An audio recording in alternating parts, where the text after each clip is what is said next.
ಸರ್ಕಾರಿ ಕೆಲಸ ಕೊಡಿಸುವುದಾಗಿ ವಂಚಕರಿಂದ ಮೋಸ.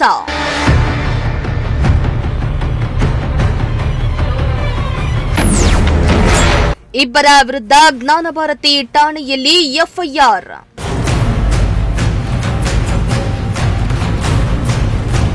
ಸರ್ಕಾರಿ ಕೆಲಸ ಕೊಡಿಸೋದಾಗಿ ನಂಬಿಸಿ ಲಕ್ಷಾಂತರ ರೂಪಾಯಿ ವಂಚನೆ ಮಾಡಿರುವ ಘಟನೆಗಳು ಇತ್ತೀಚೆಗೆ ಹೆಚ್ಚಾಗ್ತಾ ಇದ್ದು, ಅದೇ ರೀತಿಯ ಪ್ರಕರಣವೊಂದು ಬೆಂಗಳೂರಿನಲ್ಲಿ ಬೆಳಕಿಗೆ ಬಂದಿದೆ.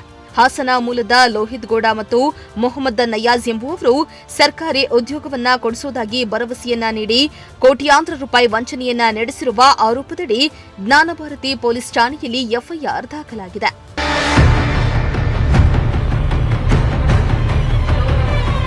ಇನ್ನು ಉದಯ್ ಶಂಕರ್ ಎಂಬುವವರು ನೀಡಿದ್ದ ದೂರಿನ ಆಧಾರದ ಮೇಲೆ ಪ್ರಕರಣ ದಾಖಲಾಗಿದ್ದು, ಕೆಪಿಎಸ್ಸಿ ಪರೀಕ್ಷೆಯಲ್ಲಿ ಉತ್ತೀರ್ಣರಾಗಿದ್ದ ಉದಯ್ ಶಂಕರ್ ಅವರಿಗೆ ಸ್ನೇಹಿತನ ಮೂಲಕ ಪರಿಚಯವಾದ ಲೋಹಿತ್ ಗೌಡ ಆರ್ಟಿಒ ಇನ್ಸ್ಪೆಕ್ಟರ್ ಹುದ್ದೆ ಕೊಡಿಸುವುದಾಗಿ ನಂಬಿಸಿ ಸುಮಾರು 30 ಲಕ್ಷ ರೂಪಾಯಿ ಪಡೆದುಕೊಂಡಿದ್ದಾನೆ ಎಂದು ಆರೋಪಿಸಲಾಗಿದೆ.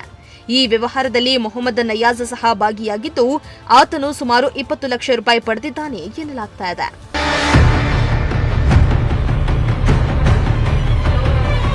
ಇನ್ನು ಆರೋಪಿ ಲೋಹಿತ್ ಗೌಡ ತನ್ನ ಪ್ರಭಾವ ತೋರಿಸಲು ರಾಜಕೀಯ ನಾಯಕರು ಹಾಗೂ ಗಣ್ಯರೊಂದಿಗೆ ತೆಗೆಸಿಕೊಂಡ ಫೋಟೋಗಳನ್ನು ಬಳಸಿ ನನಗೆ ದೊಡ್ಡವರ ಪರಿಚಯ ಇದೆ ಎಂದು ಹೇಳಿ ಜನರನ್ನ ನಂಬಿಸುತ್ತಿದ್ದಾನಂತೆ.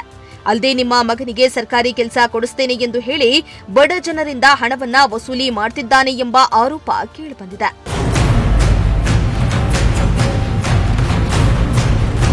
ಇನ್ನು ಕಳೆದ 2019ರಿಂದಲೂ ಈತ ಕೂಲಿ ಕಾರ್ಮಿಕರಿಂದ ಹಿಡಿದು ವಿವಿಧ ವರ್ಗದ ಸುಮಾರು 40 ಜನರಿಗೆ ವಂಚನೆಯನ್ನ ಮಾಡಿದ್ದಾನೆ ಎನ್ನಲಾಗುತ್ತಿದೆ.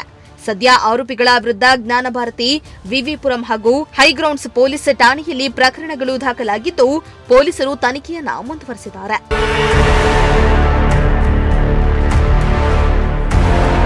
Bureau report, Prajashakti TV.